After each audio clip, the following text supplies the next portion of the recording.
Missionary மீன் வறுவல். ஒரு சிறிய கிராமத்தில் ராமு என்ற ஒரு மனிதன் இருந்தான். அவன் மிகவும் கஞ்சன். 1 ரூபாயும் கூட யாருக்கும் கொடுக்க மாட்டான். அவனிடம் நிறைய பணம் இருந்தாலும் யாருக்கும் உதவி செய்ய மாட்டான். ஒரு நாள் அவன் மிகவும் சுவையான மீன் வறுவல் செய்து கொண்டிருந்தான். அந்த வாசனை கிராமம் முழுக்க பரவியது. அந்த நேரத்தில் ஒரு பசியால் தவிக்கும் சிறிய பையன் அவன் வீட்டின் முன் வந்தான். அண்ணா, எனக்கு கொஞ்சம் சாப்பாடு கிடைக்குமா என்று கேட்டான்.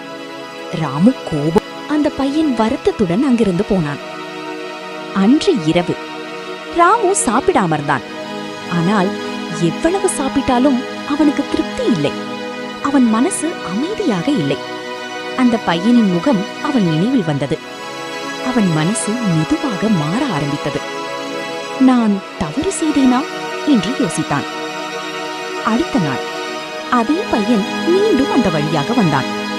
இந்த முறை ராமு அவனை அழைத்தான். கண்ணா, இங்க வா என்றான். அவன் சூடான மீன் வறுவலும் சாதமும் கொடுத்தான்.